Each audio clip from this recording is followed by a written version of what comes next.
పరిష్కరిద్దామంటే ఇంకోటి అయి కూర్చుంటుంది. కానీ ఆధారాలు అయితే ఉన్నాయి వాడు అమ్మాయిల పట్ల అత్యాచారం చేస్తున్నట్టు. సో ఊరంతా ఒకటైపోయి కులాన్ని ముందేసుకుని మా కులస్తుని సపోర్ట్ చేస్తామని చెప్పి చేసేసి ఫైనల్గా తేల్చింది ఏమీ లేదు. కానీ ఈరోజు మేము ఏంటంటే ఈ విషయం మీద అవగాహన పెరగాలి. ఎందుకంటే వీళ్ళు చేస్తున్న హత్యలు అత్యాచారాలు అనేవి బయటికి ఊరికేదో మొగుడు పెళ్ళాలని విడితీస్తున్నాను, లోపల మాత్రం చాలా ఉన్నాయి. సో మేము ఈ విషయం మీద ఇంచుమించు 10 సంవత్సరాలు చేస్తుంటే ఇక్కడ పెద్దగా అది ప్రభావం చూపించట్లేదు, ఊపందుకోవట్లేదు. బ్రహ్మకుమారిలు ఏమంటారంటే మాకు రాష్ట్ర ముఖ్యమంత్రి చంద్రబాబు నాయుడు గారితో పరిచయాలు ఉన్నాయి, ఆయన మాకు సపోర్ట్ ఉన్నారని మా లాంటి వాళ్ళకి ఈ వీడియో ఫార్వర్డ్ చేస్తున్నారు. తిను రజనీ గారు అని చెప్పేసి కాకినాడలో ఉంటారు. ఈ ఆంధ్రప్రదేశ్ రాష్ట్రం యొక్క బ్రహ్మకుమారి సంస్థకి హెడ్ రజనీ గారు ఏం చేశారంటే వెళ్ళి చంద్రబాబు నాయుడు గారికి కంప్లైంట్ ఇచ్చారు. ఏమంటే మా గురించి ప్రజలంతా ఈ రకంగా తిరుగుబాట్లు చేస్తున్నారు, దుర్భాషలు ఆడుతున్నారు అని. అంటే ఒకవైపు వర్షన్ విన్నారు సార్ గారు, కానీ ఇటు ప్రజల వర్షన్ వినకుండా ఇలాంటిదో స్టేట్మెంట్ ఇచ్చారు. అంటే ఇంకా వల్గారిటీకి పరాకాష్ట అన్నమాట. నిన్న కూడా కొందరు చాలా బాధపడే పరిస్థితికి వచ్చారు. కడాన బ్రహ్మకుమారి వదిలిపెట్టే పరిస్థితి లేదు. ఇటీవల లేటెస్ట్ ట్రెండ్ బ్రహ్మకుమారి జోలికి ఎవరు రాలా ఇంతవరకు. ఇప్పుడు బ్రహ్మకుమారి జోలికి వచ్చారు, వాళ్ళ క్యారెక్టర్ అసాసినేషన్ స్టార్ట్ చేశారు. వాళ్ళ క్యారెక్టర్ అసాసినేషన్ చేసి వాళ్ళు కూడా చాలా వల్గర్గా బిహేవ్ చేసి వాళ్ళు కూడా భయపడిపోయే పరిస్థితికి వచ్చారు. ఏంటిది మేమేమో ఎట్లా వస్తాం. ఒకప్పుడు బ్రహ్మకుమారిస్ అంటే దొంగలను మార్చిన వాళ్ళు నేరస్తులను మార్చడానికి పనిగట్టుకొని పనిచేసేవాళ్ళు. సో ఈ వీడియోని మాకు పంపించి సార్ మాకే సపోర్ట్ చేస్తున్నారంటే మేము మంచి వాళ్ళమే కదా అంటే మా దగ్గర రుజువులు ఉన్నాయి కదా. ఈరోజు కేసులు పెట్టాము, అరెస్ట్ వారెంట్లు ఉన్నాయి. ఈరోజు ఆ బ్రహ్మకుమారి సంస్థ నుంచి లోపల 25 సంవత్సరాలు ఉన్న వాళ్ళే వచ్చి బయటికి చెప్తున్నారు కదా. సో మా విజ్ఞప్తి ఏంటంటే ఈ విషయం మీద ఒకసారి కమిటీ వేసి ప్రజల యొక్క అభిప్రాయాలు ఏంటి, ప్రజలు ఏ రకంగా వీళ్ళ చేత దుఃఖాన్ని అనుభవిస్తున్నారని ఒక కమిటీ వేస్తే ముందొచ్చి మేమే మాట్లాడతాం. ఎందుకంటే ప్రజలు బయటికి రాలేకపోతున్నారు, సంస్థ పెద్దదైపోయింది. సార్ సపోర్ట్ చూసేసరికి మేము ఊళ్ళలో బతకలేము అంటున్నారు. ఎందుకంటే మీరు వచ్చి హైదరాబాద్ నుంచి మాట్లాడి మీరు వెళ్తారు కానీ తర్వాత మేము ఎలా బతుకుతాము అంటున్నారు. నిన్న మేము ముదరందొడ్డి ఊరికి వెళ్తేనే కులాన్ని ముందేసుకొని కూర్చున్నారు. సమస్యకి ప్రాధాన్యత ఇవ్వాలి. ఇక్కడ సమస్యకి ప్రాధాన్యత ఇవ్వట్లేదు, ధర్మానికి ప్రాముఖ్యత ఇవ్వట్లేదు. కులం ఒక్కటి డామినేట్ అయిపోయింది, డబ్బు డామినేట్ అయింది. వెళ్ళిన వాళ్ళందరికీ 10,000 ఇస్తున్నాడు అతను. అది కూడా రాశారు మీ ప్రెస్ నోట్. ఇంకా అది తీసుకుని సమస్య అక్కడికి ఇదైపోయి. సో జరిగిపోయిన వాటికి మేమైతే ఏం చేయలేము, కానీ జరగబోతున్న ఏవైతే ఈ హత్యలు కానీ అత్యాచారాలు ఆపాలి అని అంటే ప్రజల్లో అవగాహన పెరగాలి. కాబట్టి మీరందరూ సహకరించి దీన్ని కనుక పేపర్లలో వార్తాపత్రికల్లో వేస్తే అట్లీస్ట్ మన ఇంట్లో వాళ్ళు జరగబోయన్న ఆగుతాయన్న ఉద్దేశంతో ఇక్కడ వరకు వచ్చాము. మీరందరూ సహకరిస్తారని చెప్పేసి ఆశిస్తూ అన్నపైన కేసు పెట్టినప్పుడు తాడిపత్రిలో అప్పుడు రీసెర్చ్ చేశాను. సో అదే అంటే ఇప్పుడు మేము వస్తే మీకేమైంది, మీకేమన్నా వాళ్ళతో సమస్య ఉందా అంటే అక్కడ జరిగింది కాబట్టి ఎంక్వైరీ చేస్తూ పోతున్నాం.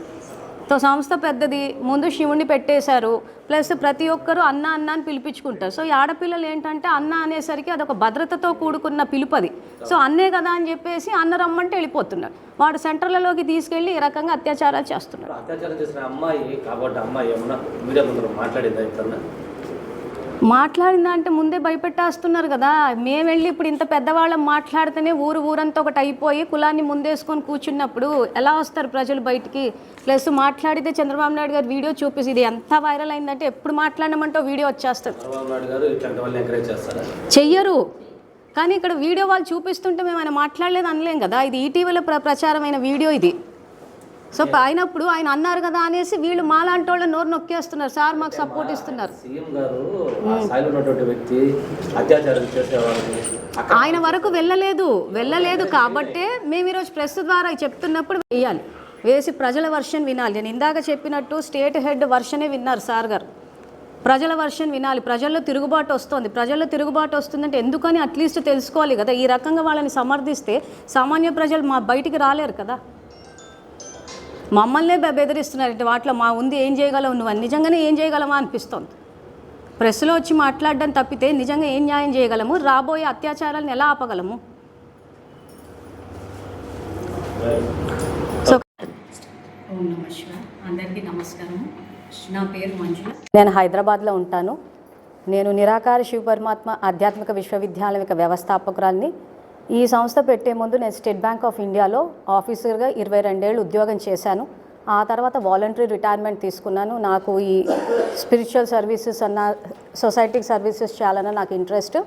సో ఇప్పుడు ఈ ప్రెస్ మీటింగ్ దేనికి పెట్టామంటే శివుడి పేరు మీద జరిగే మోసాల గురించి, ముఖ్యంగా మేము తెలుసుకున్నంత ప్రకారం మా అనుభవాల వ్యక్తిగత అనుభవాల ప్రకారము ఈ బ్రహ్మకుమారి ఓం శాంతి సంస్థ ఏదైతే ఉందో ఇప్పటి వరకు సమాజం ఏం చేసిందంటే వాళ్ళు తినొద్దంటారు, భార్యాభర్తల్ని విడదీస్తారు, అన్న చెల్లెళ్ళు అంటారు అని కాపురాలు కూలుస్తారని చెప్పి అంతవరకే తెలుసుకున్నారు. సో ఇప్పుడు ఈరోజు మేము చెప్పబోయే కొత్త విషయం ఏంటంటే వాళ్ళు చేసే హత్యలు అత్యాచారాల గురించి నేను స్టేట్ బ్యాంక్లో ఉన్నప్పుడు నా అనుభవము, లోపల జరిగే ఏవైతే అత్యాచారాలు రేపులు ఉన్నాయో లోపల నుంచి సెంటర్లో ఉన్న సెంటర్కి శివజ్యోతి గారు మాట్లాడతారు. సో నా అనుభవం చెప్పాలంటే నేను తాడిపత్రిలో ఉద్యోగం చేసే రోజుల్లో ఎన్పిఏ రికవరీ చేయడానికి నోటీసులు ఇస్తే అప్పుడు జేసీ ప్రభాకర్ రెడ్డి గారితో సమస్య వచ్చినప్పుడు నేను వెళ్ళి డిఎస్పీకి రిపోర్ట్ చేశాను. ఎఫ్ఐఆర్ ఫైల్ అయింది, కేసు నడుస్తుంది. ఇంతవరకు ఇష్యూ బాగానే ఉంది. ఈ విషయంలో నన్ను కేసు విత్డ్రా చేయమంటే నేను చెయ్యకపోతే తాడిపత్రి ఓం శాంతి సెంటర్కి ఇంటర్ఫియర్ అయిపోయి ఆ కేసు విత్డ్రా చేయకపోతే చంపేస్తామని చెప్పి వీళ్ళు ఏం చేస్తారంటే శివుడి పేరు మీదే చేస్తారు కాబట్టి ఆ ప్రసాదాల్లో విషం పెట్టి చంపేస్తారు. ఆ రోజుల్లో ఎంతో ప్రెషర్ బిల్డప్ చేశారు మాకు. బిల్డప్ చేసినా కానీ అవన్నీ విషయాలు తెలుసుకుని ఆ తర్వాత ఇంకొక కేసు పెట్టాం. జస్ట్ 2 minutes దానికే లింక్ ఉంది, దానికి లింక్ వచ్చేసి అందుకే జస్ట్ 2 minutes.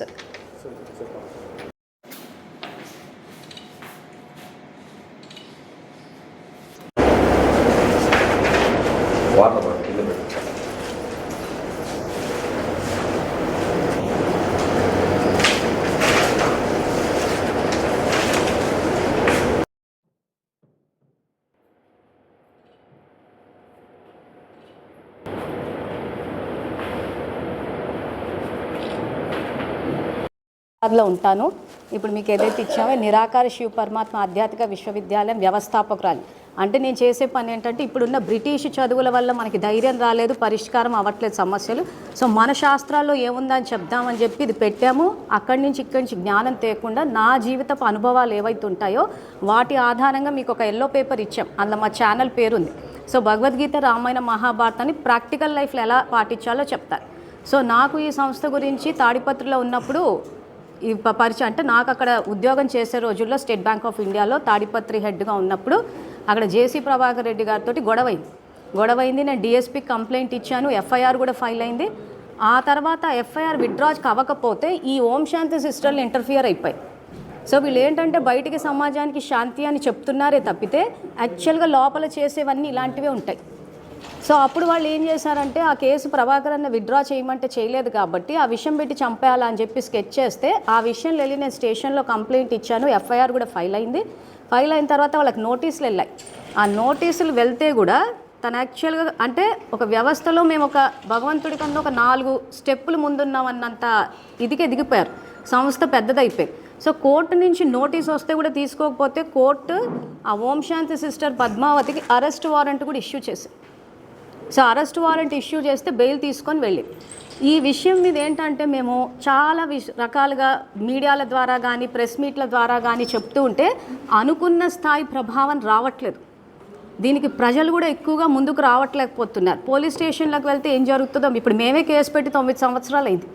ఊరికి అలా వెళ్ళి లోపల చూస్తే వాయిదాలు, బయట కాంప్రమైజ్లు అన్నట్టు ఉంటుంది. సో వాళ్ళు ఏదైతే ఈ హత్యలు చేస్తే నేను అక్కడ ఎస్కేప్ అయ్యామనుకోండి, దానికి సంబంధించిన కాంప్రమైజ్కి రమ్మన్న ఆ ఆడియో రికార్డింగ్ కూడా మా ఛానల్లో బ్రహ్మకుమారిలు హత్యలు అని చెప్పి వేశాం.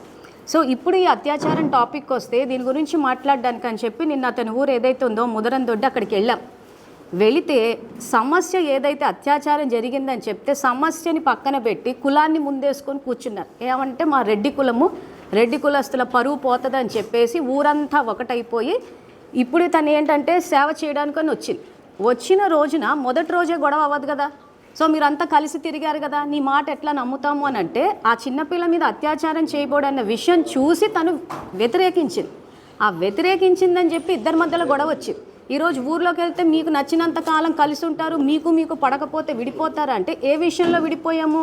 నువ్వు ఆ 8 ఏళ్ల అమ్మాయి మీద అత్యాచారం చేయబోతే ఆమె చూసి వ్యతిరేకించిందని నువ్వు చేసావు. సో దానికి రుజువు ఏంటంటే నిన్న రామకుప్పం ఊరికి వెళ్ళాం. ఆ ఊర్లో ఉన్న అమ్మాయిలు కూడా చెప్తున్నారు, ఇది రికార్డింగ్, ఇది పూర్తిగా చూపించట్లేదు ఎందుకంటే అమ్మాయి పెళ్ళై సో బ్రహ్మకుమారి ఓంశాంతి సంస్థలో లోపల ఏదైతే జరుగుతుందో ఈరోజు సెంటర్ అక్కయ్య కూడా వచ్చి లోపల జరుగుతున్న అత్యాచారాల గురించి చెప్తున్నారు కాబట్టి ప్రజల వర్షన్ ఏదైతే ఉందో అది తెలుసుకోవడానికి ఒక కమిటీ వేయాలన్నదే మా రిక్వెస్ట్.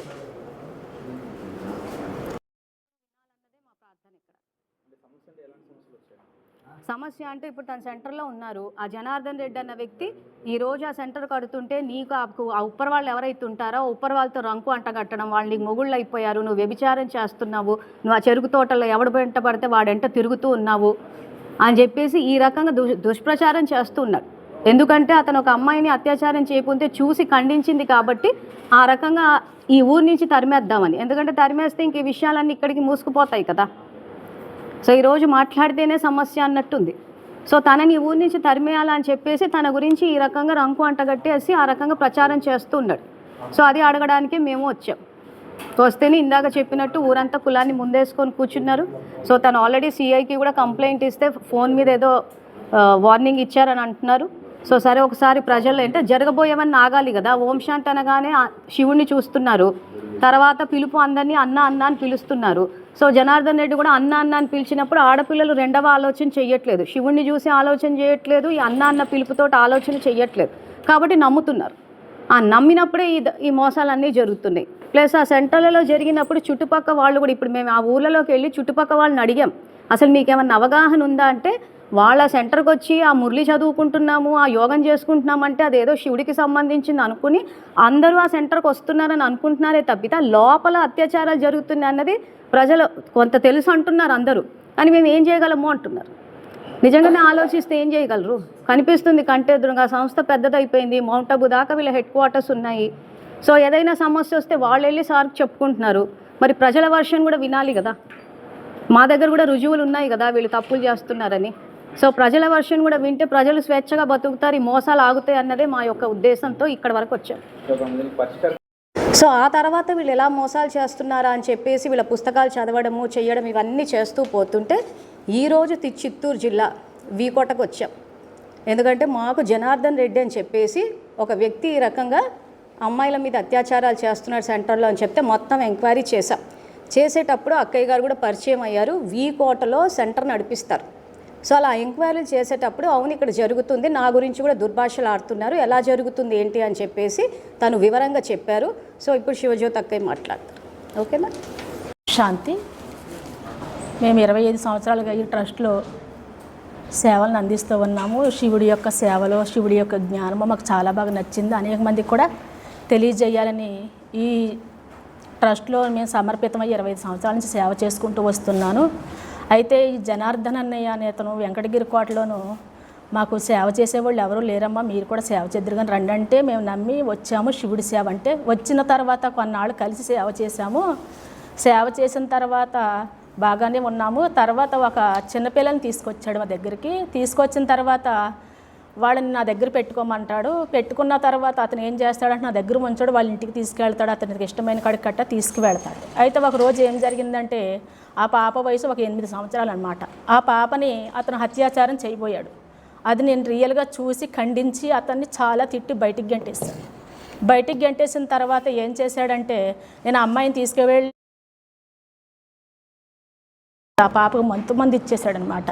మళ్ళీ తర్వాత అమ్మాయి మేలుకున్న తర్వాత అమ్మ నీ పైన ఇలా చేయబోయాడమ్మా, నువ్వు మీ ఇంటికి వెళ్ళిపోయి వీళ్ళని నమ్మి నువ్వు రావద్దు అని తీసుకువెళ్ళి వాళ్ళ ఇంట్లో చెప్పి వాళ్ళ బంధువులందరికీ కూడా చెప్పాను. ఒక ఆడపిల్ల కదా జీవితం మీద చిన్నపిల్ల మీద అత్యాచారం చేయబోయాడమ్మ, ఇలా కాబంధుడు, మీరు జాగ్రత్తగా మీ పాపను చూసుకోండి నేను చెప్పి అందరికీ చెప్పాను అనమాట. ఎందుకంటే ఈ విషయం తెలియకపోతే మళ్ళీ వేరే ఆడపిల్లని చేస్తాడేమో. అప్పటి నుంచి అతనికి బయటికి గెంటేసిన తర్వాత అతను ఏం చేశాడు, అప్పటి నుంచి కక్ష కట్టి ఈ వీకోట వదిలిపెట్టి వెళ్ళిపో, నువ్వు వెళ్ళకపోతే కుదరదని నా పైన దౌర్జన్యం చేశాడు. తర్వాత హెరాస్మెంట్ చేశాడనమాట. నువ్వు వెళ్ళకపోతే నేను వ్యాన్ పెట్టి గుద్ది మాట్లాడితే నువ్వే వ్యభిచారం చేస్తున్నావని ప్రతి ఊరికి వెళ్ళి అందరికీ ప్రచారం చేసి చెప్తున్నాడు. నేను ఎక్కడికైనా వెళ్ళి జ్ఞానం చెప్తుంటే వాళ్ళ దగ్గరికి వెళ్ళి ఇప్పుడు నేను కొత్తగా ఆశ్రమం ఒకటి కడుతున్నాము భగవంతుడి సేవకు వచ్చి. ఆ ఆశ్రమం కడుతుంటే ఎక్కడి నుంచి మేస్త్రీలు వచ్చి వర్క్ చేస్తున్నారు. ఆ మేస్త్రీలతోటి కార్పెంటర్లతోటి కరెంటు వాళ్ళతో వ్యభిచారం చేస్తుందని ప్రచారం చేస్తున్నాడు. ఈ ప్రచారం నేను తట్టుకోలేక ఊరు పెద్ద మనుషుల దగ్గరికి వెళ్ళాను, పోలీస్ స్టేషన్కి వెళ్ళాను. ఎక్కడికి వెళ్ళినా కూడా నాకు న్యాయం జరగలేదు. అతను డబ్బులు ఇచ్చి ప్రతి ఒక్కరిని కొనేస్తున్నాడు. అతను డబ్బు లీలాబేంజీ వాళ్ళకి చెప్పాను, చెబితే అవన్నీ పట్టించుకోకూడదమ్మా, నువ్వు ముందుకెళ్ళిపోవాలని అతనికి సపోర్ట్ చేస్తున్నారు. వాళ్ళ సపోర్ట్ చూసి ఇంకా ఎక్కువైపోతుంది రోజు రోజుకి. నువ్వు వెళ్ళలేదంటే నేను చంపేస్తానని ప్రతిరోజు నాకు హెరాస్మెంట్, ఎలాంటి హెరాస్మెంట్, రోజుకొక కొత్త టాపిక్ తయారు చేసి జనాల్లోకి వెళ్ళి నా గురించి చెప్తున్నాడు. నేను ఒక ఆడపిల్ల, నేను ఎలా బతుకుతాను సమాజంలో? వ్యభిచారం చేసి ఏ ఆడపిల్ల తట్టుకుంటుందో చెప్పండి. పోనీ మేము వచ్చింది పవిత్ర జీవితాన్ని గడపడానికి, నన్ను పవిత్ర జీవితం గడపనివ్వట్లేదు, నన్ను సేవ చేయనివ్వట్లేదు. బయటికి వెళ్ళాలంటే భయం వేస్తుంది, ఎవరు నాకు సపోర్ట్ రావట్లేదు. ఏమంటే అతను డబ్బులు ఇస్తాడు. మళ్ళీ వాళ్ళ అక్క మైదుకూరులో ఉంది పద్మక్క అని, ఆమె కూడా బ్రహ్మకుమారియే. ఆమె అయితే నేను వచ్చినట్టు 2 నిమిషాల్లో ఖాళీ చేయించి తరిమేస్తాను అని అతనికి సపోర్ట్ చేస్తుంది. కాదమ్మ ఇలా చేస్తున్నాడు కాదని వాళ్ళకి తెలుసు. ఎందుకంటే బెంగళూరులో కూడా పంచాయతీ అయింది, ఒక అమ్మాయిని గర్భవతిని చేశాడు. అక్కడ వాళ్ళు కూడా జోన్లో కూడా పంచాయతీ పెట్టారు. అన్నీ జరిగినాయి, అన్నీ కూడా పెద్దవాళ్ళకు కూడా తెలిసి అతనికి సపోర్ట్ చేస్తూ ఉంటే ఆ సమయంలో మళ్ళీ అతనే ఈ హైదరాబాదు మంజులక్క వాళ్ళకి నా గురించి కంప్లైంట్ చేస్తే వాళ్ళు విచారిస్తే మొత్తం విచారణలో మొత్తం అంతా కూడా బయటకు వచ్చింది. వచ్చిన తర్వాత మళ్ళీ ఈ విషయం, ఎందుకంటే రేపు పొద్దున్న నేను జీవించాలంటే సమాజంలో పరువు ప్రతిష్టలతో బతకాలి. ఎందుకంటే నేను కుమారిగా వచ్చాను, నన్ను వ్యభిచారం చేస్తే నేను ఎట్లా బతుకుతాను? ఇప్పుడు పోలీస్ స్టేషన్లో కంప్లైంట్ ఇచ్చారు కదా, వాళ్ళు ఎందుకు తీసుకోవచ్చు? వేరే వాళ్ళతో పెద్దవాళ్ళతో మాట్లాడించి రికమెండేషన్ చేసి వాళ్ళ ఊర్లో కూడా పంచాయతీ పెట్టి ఈ విషయం అడిగితే మా రెడ్డి సమాజంలో వాళ్ళందరూ వచ్చి ఆ ఊరిలో మమ్మల్ని సమస్య చెప్పుకోని కూడా పంచాయతీలో మాకు న్యాయం జరగకపోయి మమ్మల్ని డైవర్ట్ చేసి తరిమేశారు అందరూ కూడా. పొలిటికల్లో లేడు, ఆయన దగ్గర డబ్బు ఉంది, డబ్బుతోటి మేనేజ్ చేసేస్తున్నాడు ప్రతి ఒక్కటి కూడా. నేను మాట్లాడాలా? క్లోజ్ చేసేసాడు. కంప్లైంట్ అవును, నన్ను చంపుదాను అంటున్నాడు. ఇప్పుడు నాకు రక్షణ లేదు అక్కడ, అన్నిటికీ అడ్డుపడు. అవును, ఆ సెంటర్లోనే అక్కడ ఇప్పుడు బిల్డింగ్ కడతా ఉన్నాను. ఆ బిల్డింగ్ కడతా ఉంటే ఇప్పుడు గొడవలు ఇంకా తారాస్థాయికి వెళ్ళిపోయినాయి అనమాట. ఆ బిల్డింగ్ కడితే ఇంక ఇక్కడ ఉండిపోతుంది, వెళ్ళదు అనేసి దానికి ఇంకా ప్రెజర్ ఎక్కువైపోయింది, హెరాస్మెంట్ ఎక్కువైపోతుంది రోజు రోజుకి. నేను ఏమన్నా మాట్లాడదామంటే అతను డబ్బుతో కప్పిపుచ్చేస్తున్నాడు. నా దగ్గర డబ్బు లేదు, నేను వచ్చింది సేవ కోసం, నేను ఎవరికి చెప్పుకోవాలి? సో ఇక్కడ ఏంటంటే